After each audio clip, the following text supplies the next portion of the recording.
Hey guys, welcome back to The Readers. I hope you are having an amazing day. Let's get right into the stories. The first one is an entitled People's Story. I started at this mid-sized software company that specialized in logistics management systems back in 2018. We weren't the biggest player in the market, but we had carved out a decent niche serving manufacturing clients who needed customized solutions. When I joined as a systems administrator, the infrastructure was a complete mess. Servers crashed weekly, backups were inconsistent, and the custom software our devs built had zero documentation.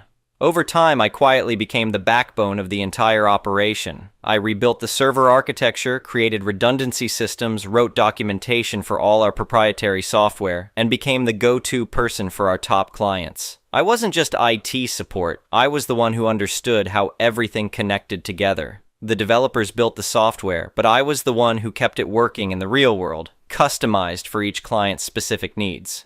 "You're a wizard," my colleague Tom from sales would tell me whenever I fixed something that was supposedly impossible to fix. "I don't know how you do it." The truth was less magical. I just paid attention, created systems, and documented everything meticulously. I built custom scripts that automated most routine maintenance, created a knowledge base that nobody ever bothered to read, and developed strong relationships with our biggest clients who would specifically ask for me when they had issues. For years, I tried to get management to invest in cross-training. "What happens if I get hit by a bus?" I'd ask in meetings. The CTO would laugh and say, "Then we'd be screwed, so look both ways when crossing the street." Everyone would chuckle and nothing would change. Our company was doing well enough. Not setting the world on fire, but profitable and stable with around 50 employees and a decent client base. Then things changed last year when our founder decided to retire. He sold to a private equity firm that immediately brought in new management to optimize operations and drive growth. Enter my new boss. She arrived with an MBA from some prestigious university and absolutely zero practical knowledge about what our company actually did. Let's call her the department head. From day one, she made it clear she wasn't interested in understanding the technical aspects of our business. "I'm not here to get into the weeds," she told us in her first department meeting. "I'm here to streamline operations and identify inefficiencies." The way she said inefficiencies while looking around the room made it clear she thought we were the inefficiencies. She immediately started implementing changes that made no sense. She cut our server maintenance budget, saying we could extend hardware life cycles to improve capital efficiency. When I tried to explain that our older servers couldn't handle our growing client load, she just smiled condescendingly. "The problem isn't the hardware," she said, flipping through a spreadsheet. "It's resource utilization. According to industry benchmarks, we should be able to support twice the load with our current infrastructure. Those benchmarks don't account for our custom applications and specific client needs," I tried to explain. She cut me off with a wave of her hand. "Let's not get bogged down in technical minutia. The data is clear." The data wasn't clear. The data was garbage because she didn't understand what she was looking at, but she was determined to find cost efficiencies to impress her bosses. She implemented a new ticket system that actually made our work harder, cut our software license budget, and kept pushing for us to move everything to the cheapest cloud provider without understanding the migration complexities. Meanwhile, she took credit for every short-term cost saving while ignoring the growing technical debt. I knew I was in her crosshairs from the start. She'd make comments about my excessive time spent with clients, despite the fact that those relationships were what kept several major accounts with us. She questioned why systems maintenance took so long, suggesting that anyone with basic IT training could do this more efficiently. The breaking point came during budget reviews last quarter. I put together a detailed presentation showing how my department actually saved the company money through preventative maintenance, automation, and client retention. I included specific metrics on system uptime, response times, and the cost savings from the custom tools I'd built. I was halfway through when she interrupted me. "This is all very interesting," she said with that dismissive tone I'd come to hate, "but your department is consuming resources that could be better allocated elsewhere. The reality is that we're paying premium rates for routine IT functions that could be standardized and outsourced." "These aren't routine functions," I tried to explain. "Our clients rely on customized solutions that require specialized knowledge, and—" "I've heard enough," she cut me off. "The executive team and I have already made our decision." And that was it. She announced my position was being eliminated as part of a strategic restructuring to align resources with core business objectives. I was to be escorted out that day, with no transition period, no knowledge transfer, just turn in my badge and clear out my desk. As security walked me to the door, she had the audacity to say, "Don't worry, we'll manage just fine. IT functions are easily transferable." I didn't argue. What was the point? I simply said, "Good luck," and walked out. I didn't sabotage anything. I didn't need to. I just left all my knowledge and systems exactly where they had always been, in my head and in documentation nobody had bothered to read. I had spent years building custom solutions that kept everything running smoothly, but nobody had ever taken the time to understand how it all worked together. The first sign of trouble came 3 days later when Tom texted me. "The client portal is down and nobody knows how to fix it. Did you leave instructions somewhere?" I had in fact written a detailed guide on the portal maintenance, stored on the company wiki that nobody ever checked. I didn't respond. A week after that, our biggest client's custom integration failed during their monthly inventory sync. Another text from Tom, more desperate this time. "They're threatening to cancel their contract. Nobody understands how the integration works. Please, man, can you give me a hint at least?" Again, all the documentation existed, but it was buried in a system that nobody knew how to navigate except me. I had offered to train others multiple times, but my boss had always said it wasn't a priority. By week 3, the chaos was in full swing. System outages were happening daily. The outsourced IT firm they'd hired to replace me was completely overwhelmed, with no understanding of our custom systems. Clients were furious, with several threatening to leave. Meanwhile, I wasn't exactly struggling. Within 2 weeks of being let go, I had 4 job offers from companies in the same industry who recognized my specialized skills. I accepted a position with a competitor at a 30% higher salary, better benefits, and a clear path to advancement. The real turning point came a month after my departure. The CTO himself called me, sounding exhausted. "Look, I'm going to be straight with you. We're in trouble. Nothing works right, clients are leaving, and we can't figure out half the systems you built. We need your help." "I'm sorry to hear that," I said neutrally. I did try to warn everyone about the need for cross-training. I know, he sighed. "That's on us. The department head convinced the board your position was redundant, but she was completely wrong. We need you back." "I've already accepted another position," I told him. "What if we brought you on as a consultant, just to help us transition and document everything properly?" I almost laughed. "What rate did you have in mind?" When he named a figure lower than my original salary, I did laugh. "I'm afraid that won't work," I said. "My consulting rate is $250 an hour, with a minimum 20-hour weekly commitment for at least 2 months. He choked a little, but didn't immediately refuse. "Let me take that to the board." 2 days later, he called back. They agreed to my terms. It turned out that they had lost 2 major clients already and were on the verge of losing more. The cost of bringing me back was less than the cost of losing those accounts. When I walked back into the office as a consultant, the atmosphere was tense. The department head tried to act like my return was her idea all along. "We've decided to bring you back to help with the transition," she told me in front of the team, trying to maintain her authority. "You'll be reporting to me on the documentation project." "Actually," I corrected her calmly, "according to my consulting agreement, I report directly to the CTO and have full autonomy to implement the necessary systems and training programs." The look on her face was priceless. She clearly hadn't been informed of the details of my contract. Over the next few weeks, I methodically documented everything, trained staff members, and stabilized the systems. I took my time, billing those hours at my premium rate, knowing that every minute was a reminder to the company of how badly they had miscalculated. The department head was increasingly sidelined as it became clear to everyone how little she understood about the actual operations. In meetings, she would try to assert control, only to be contradicted by the reality of the situation. "We should prioritize migrating to the cloud provider I originally selected," she insisted during one meeting. "That provider doesn't support the custom API integrations our 3 largest clients require," I pointed out. "Making that change would cost us those accounts, which represent approximately 40% of our annual revenue." The CTO and other executives started deferring to me instead of her. Her cost-saving initiatives were exposed as the disasters they were. The final blow came when the CEO called a meeting to review the financial impact of my departure and return. The numbers were stark. In the 6 weeks I was gone, the company had lost 2 major clients worth $1.5 million in annual recurring revenue. Emergency fixes by the outsourced IT firm had cost over $100,000. The stock price had dropped 15% due to client dissatisfaction and system reliability issues. The decision to eliminate this position, the CEO said, looking directly at the department head, has cost this company nearly $2 million in just 6 weeks, not including the premium we're now paying for consulting services that we previously had in-house. The department head tried to defend herself, but the damage was done. 2 weeks later, she was gone, officially departing to pursue other opportunities. As my consulting contract neared its end, the CEO asked to meet with me privately. "We've made a terrible mistake," he admitted. "We've realized how valuable you are to this company. We'd like to offer you a permanent position again as Director of Technical Operations, reporting directly to me. Double your previous salary, plus stock options and a seat on the executive committee." It was tempting, I'll admit. The money was good, and there was something satisfying about the complete reversal.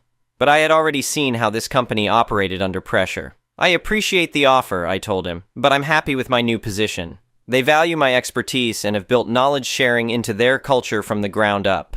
In my new job, I wasn't just the person who kept things running. I was actively involved in strategic decisions, mentoring junior staff, and building systems designed to be understood and maintained by teams, not individuals. I worked reasonable hours, received recognition for my contributions, and had a clear advancement path." The CEO looked genuinely disappointed. "Is there anything we could offer to change your mind?" "No," I said simply. "But I'm happy to finish the knowledge transfer and recommend some good candidates who might fit the role." And that's what I did.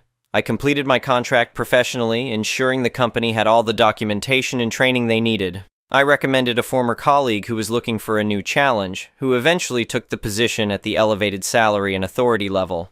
As for the department head, I heard through industry contacts that she struggled to find another executive position after the word got out about her disastrous tenure. She eventually took a much lower-level management role at a smaller company. My new employer has since poached 2 more of my former colleagues and one of my former company's clients. Not because I orchestrated it, but because word gets around about where talent is valued and where it isn't. The irony isn't lost on me that by trying to cut costs by eliminating my position, the company ended up spending far more than they ever would have by simply recognizing my value in the first place. They paid my enormous consulting fees, lost clients, suffered reputation damage, and ultimately had to create a higher-paid position to replace me anyway.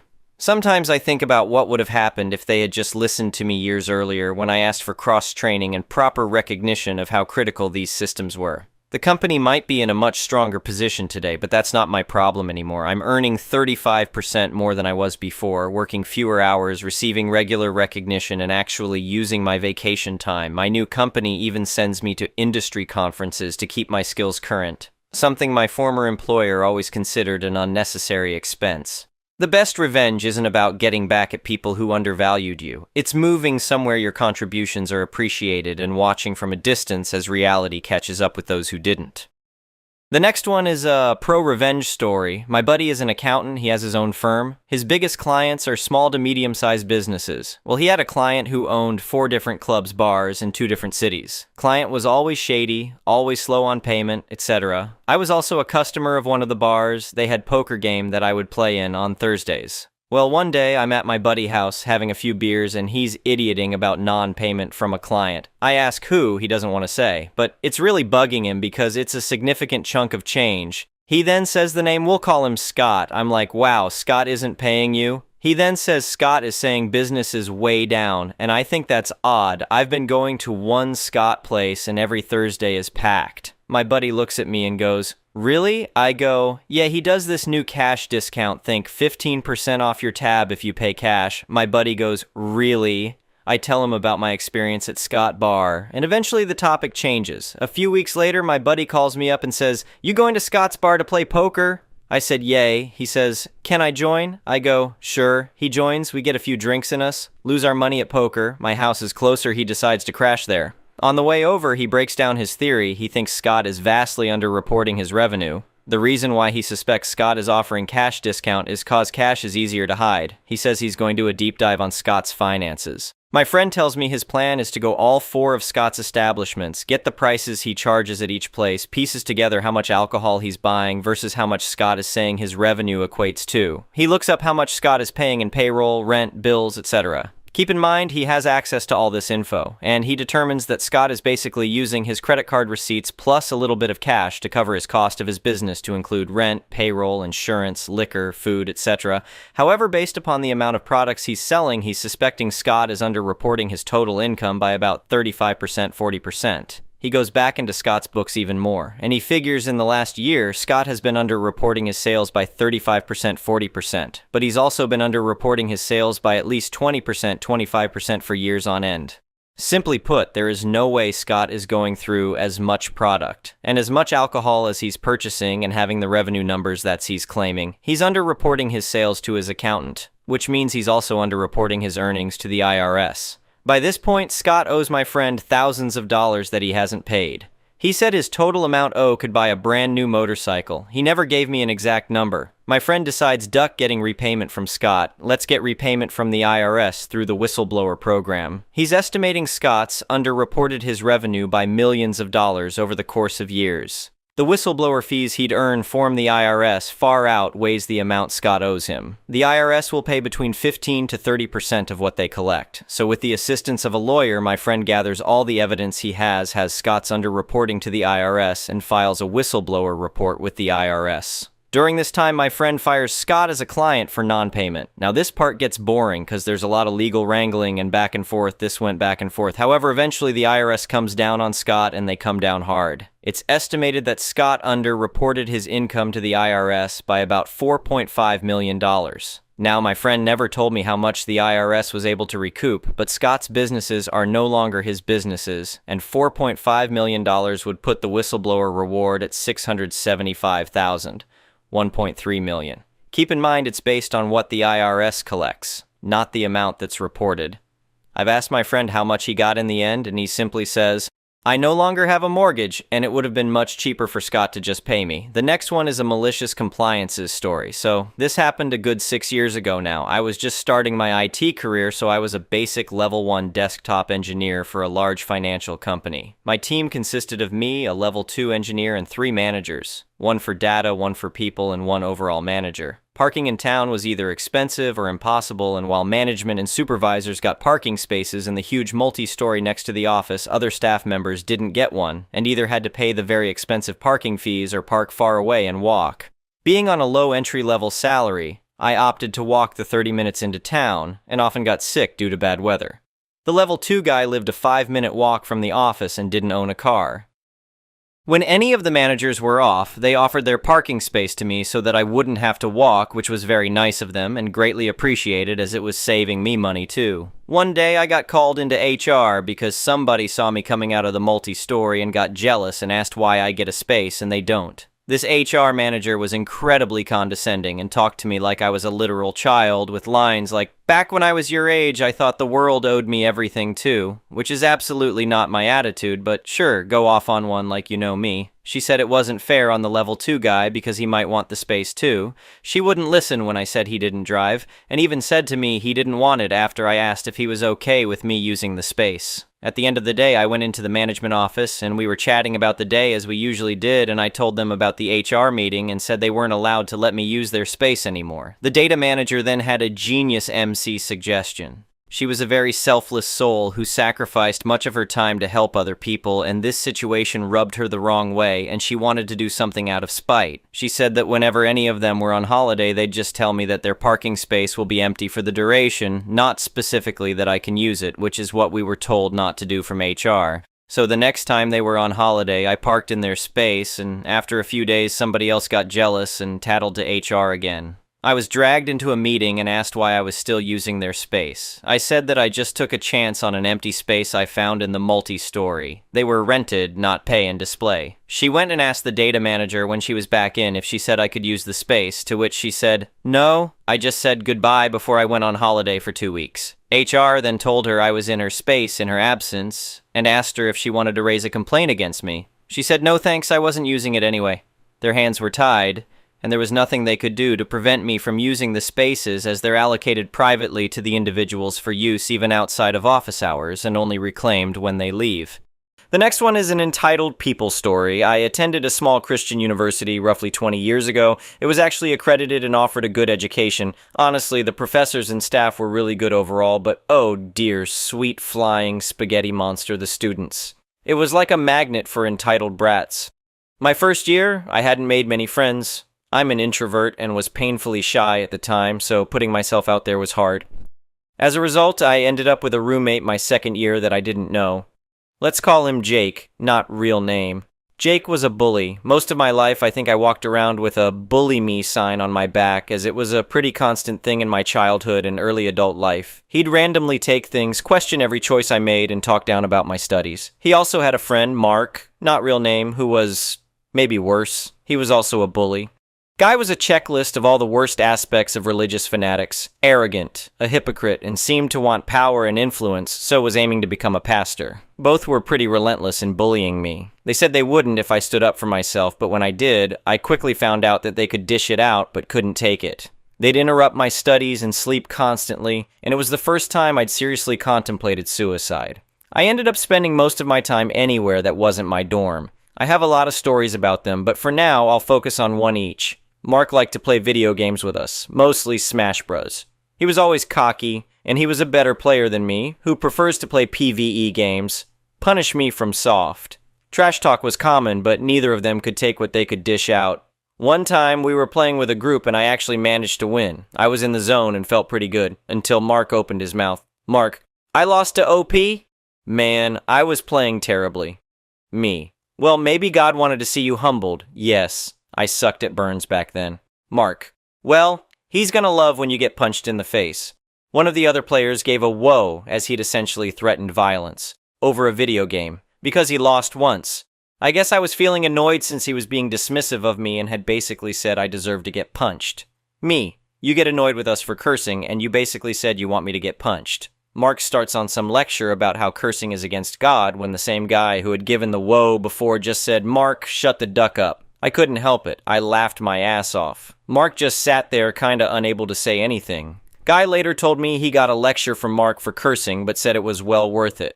Mark had a bevy of other entitled moments. Slut-shaming a friend of mine for letting him touch her, entering people's rooms without asking and using their stuff, and several instances of refusing to pay people back. Now, Jake. This one is secondhand, but I trust the sources. Jake wasn't as religious at the time. While I was back home for a weekend, he apparently decided to go out drinking. Now, being a religious school, this was a big no-no. He'd actually gotten into trouble for this before, but he felt it was a stupid rule, so he wasn't going to follow it. I should note he was underage for where we lived at the time. Anyway, he came into the common area blitzed. Two of my friends were watching a film and he just kinda sat down, tossing his keys on the table. After a bit, he started to vomit and they fetched the RA on duty at the time. This particular RA was a really good guy, kind of person who'd go out of his way to make sure everyone was doing well and help out with any issues. When he saw Jake, he asked if he needed any help, water, etc. Jake wasn't having it though. He told everyone to duck off, he was leaving, and went for his keys.